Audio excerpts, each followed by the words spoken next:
நிவேதாக்கு வந்து பழைய நினைவுகள் எல்லாம் ஒன்று ஒன்றா திரும்ப ஆரம்பிக்குது. இந்த சூழ்நிலையில டாக்டர் வந்து அவங்களுக்கு ஃபுல் நினைவு வந்து திரும்பி வந்துரும். அவங்க வந்து பழைய ஆளுங்கள யாரையோ பார்த்துருக்காங்க. அதனால தான் அவங்களுக்கு எல்லா நினைவுகளும் வருது அப்படின்னு சொல்லிட்டு சொல்றாரு. கூட இருக்கவங்க என்ன பண்றாங்க, "நிவேதா சொல்லுமா, உனக்கு என்னென்ன தோணுது? எல்லாத்தையும் சொல்லுமா" அப்படின்னு சொல்லிட்டு கேட்டுட்டே இருக்காங்க. அவங்க வந்து பழச எல்லாத்தையுமே நெனச்சு பார்க்குறாங்க.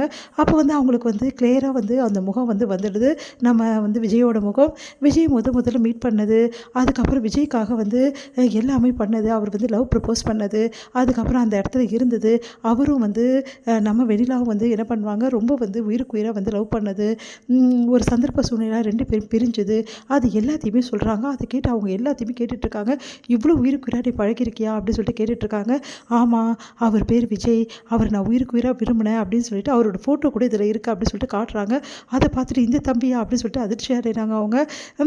"நாங்க வந்து எங்க அப்பா, அம்மாலாம் வந்து வந்துட்டு இருந்தோம். வர்ற வழியில இந்த மாரி ஆக்சிடென்ட் ஆயிடுச்சு" அப்படின்னு சொல்லிட்டுருக்காங்க. அவங்க 2 பேரும் எங்க அப்படின்னு கேட்குறாங்க. "இல்லம்மா அவங்கலாம் இறந்துட்டாங்க" அப்படின்னு அழறாங்க நிவேதா. அப்போ வந்து "நிவேதா அழாதம்மா, அவங்க திருப்பி வரப்போறாங்க. கவலைப்படாதம்மா" அப்படின்னு சொல்லிட்டு அவங்களுக்கு வந்து ஆறுதல் சொல்லிட்டுருக்காங்க கூட இருக்கவங்க. அப்போ வந்து "நிவேதா அழாதம்மா சொல்றேன். என் பேர் நிவேதா இல்ல" அப்படின்னு சொல்லிட்டு கத்துறாங்க.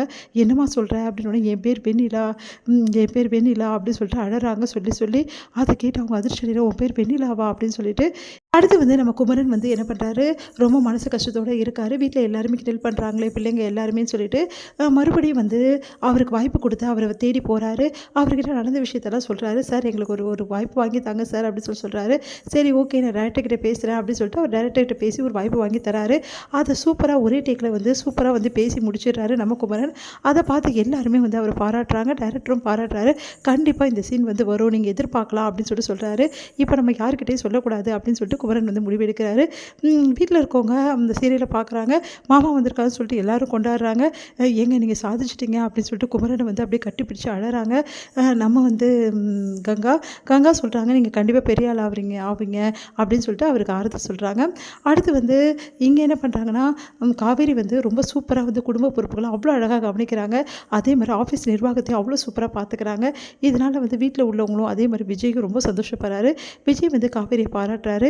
அவங்களும் டிரைவிங் பண்றாங்க. அதையும் பாராட்டுறாரு. சூப்பராவே கார் ஓட்ட கத்துக்கிறாங்க.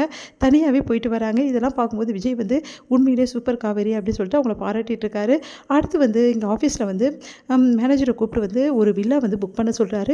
அத கேட்டு "சார் இந்த வில்லா யாருக்கு சார் எடுத்து வைக்கிறீங்க?" அப்படி "உங்களுக்கா சார்?" அப்படின்னோனே, எனக்கு தான் வீடு இருக்கே." "அப்புறம் யாருக்கு சார்?"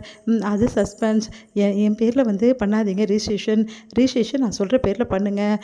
அந்த பேர்ல வந்து நோட் பண்ணிக்கங்க. அதுக்கப்புறம் சாவி கொடுக்கும்போது பார்த்துக்கலாம் சார்." "யார் பேர் சார்?"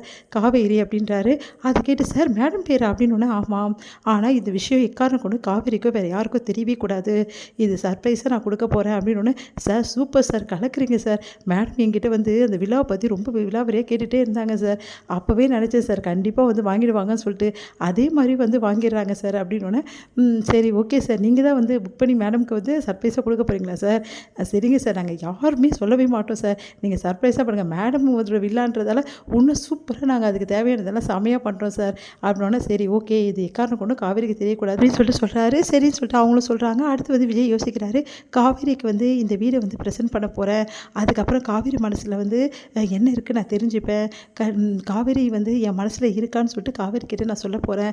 அப்ப காவேரி என்ன முடிவெடுக்க போறாரோ தெரியல. இதுதான் என்னோட பிளான் அப்படின்னு சொல்லிட்டு மனசுல நினைச்சுக்கிறாரு விஜய். முடியுது.